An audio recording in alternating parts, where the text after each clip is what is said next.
start discuss the pharmaceutical jurisprudence. Pharmaceutical jurisprudence is the science and the philosophy of law. The course Pharmaceutical Jurisprudence for the student of pharmacy is designed to introduce them to basic elements of legal system which is pertinent to conducting their business and practicing the profession. For a professional man like pharmacist, ignorance is no excuse for breach of law. Therefore, every pharmacist should have the knowledge of pharmaceutical jurisprudence. तो pharmaceutical jurisprudence जो होता है, it is the study of fundamental legal principle including the knowledge of law. In the technical sense, it is the science of the first principle of civil law.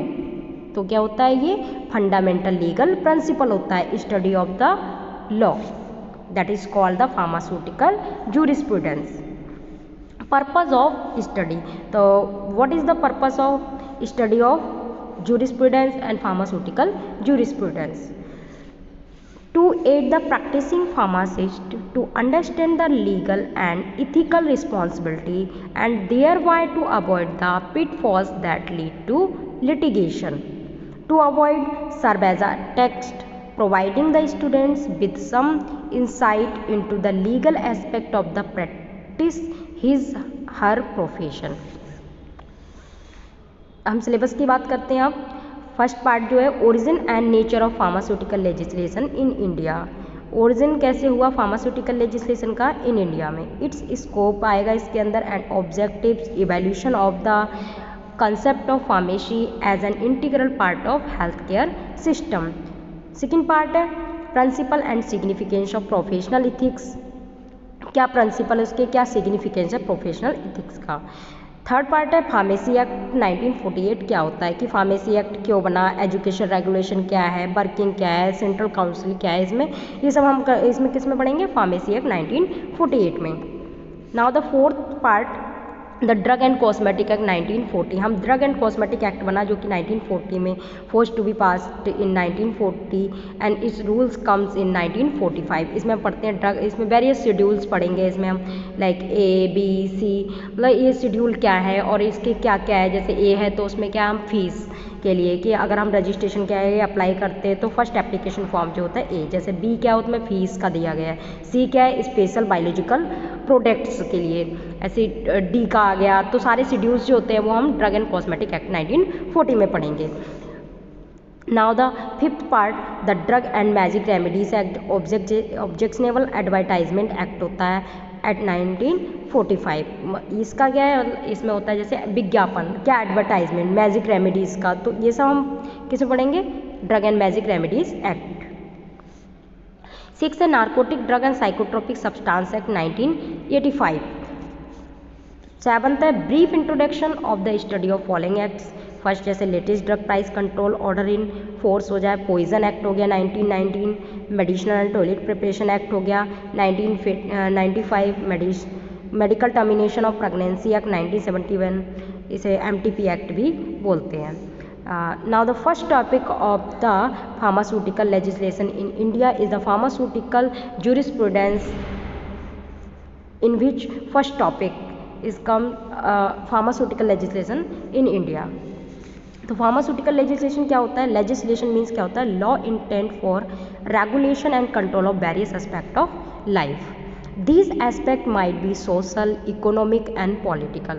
Pharmaceutical legislation is a mixed legislation which overlapping covers both social and economic aspects.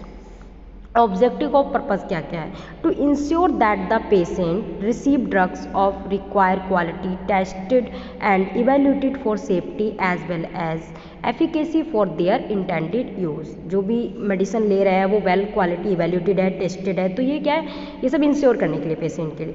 Pharmaceutical legislation associated with the health of the society. Origin, अब क्या है pharmaceutical legislation की हम origin की बात करते हैं, उसका कैसे ओरिजिन हुआ, कैसे हुआ. At the first time in India a chemist shop was open in about 1811 by the mister Bathgate who came to India with East India Company in Calcutta से आए थे. ठीक है।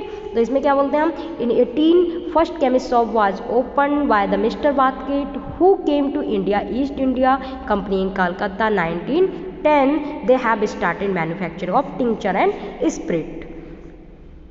In 1821, another firm Smith, Strand Street and Co. started apothecary shop and started manufacture in 1918. In 1901, Bengal Chemist and Pharmaceutical Works, a small factory was started in Calcutta by Acharya P.C. Rai. In 1903, Professor T.K. Gazar opens a small factory at the Parel for the development of pharmaceutical units and Alembic Chemicals Works Limited at the Baroda. These units were not sufficient to fulfill the need of the Indian public. Hence, most of the medicine were being imported from abroad, mainly UK, France and America. क्यों, क्या था इसमें, India में जो company खुलती वो sufficient नहीं थी, फुलफिल नहीं कर पा रही थी पब्लिक की रिक्वायरमेंट को, मेडिसिन को, तो इसलिए क्या है, तो कुछ मेडिसिन बाहर से आती थी, ठीक है, जर्मनी लाइक फ्रांस, यूके, यहाँ से आती थी। In first world war the need was improved, demand of the indigenous drug was also improved. Competition become unhealthy and Indian market जो था फ्लडेड विद द इन्फीरियर सब standard and even the harmful drugs. बहुत competition बढ़ गया, बहुत सारी manufacturing units खुल गई, जिससे क्या हुआ, इन्फीरियर क्वालिटी क्या है, बहुत सारी मेडिसिन अलग अलग ब्रांड के आने लगी और इन्फीरियर हो गई क्वालिटी, हार्मफुल ड्रग्स भी आने लगी। With this issue the public made the government to take the notice of such situation of drug trade and industry and to think of introducing effective legislation to control the import, manufacturing, distribution and sale of drug. इसलिए क्या बना, ये legislation बना, law बना कि हर के अगर कोई मैन्युफैक्चरिंग यूनिट खोल रहा है तो उसके पास जो भी मिनिमम इक्विपमेंट, मिनिमम चीज़ें जो भी अकॉर्डिंग टू द मतलब लॉ होनी चाहिए वो सब होनी चाहिए। गुड GMP फॉलो करना चाहिए बिफोर मेडिसिन बनाने से पहले, सेफ्टी जो भी ये चीज़ें ये सब फॉलो करना है, और टेस्टेड होनी चाहिए मेडिसिन, इवेल्यूटेड होनी चाहिए अच्छे से। तो ये सब क्या लॉ बनने के बाद ये सब चीज़ें फॉलो होने लगी, जिससे क्या है कि क्वालिटी इंप्रूव कर सकें। Rapid expansion in the pharmaceutical industry and market more comprehensive legislation was required.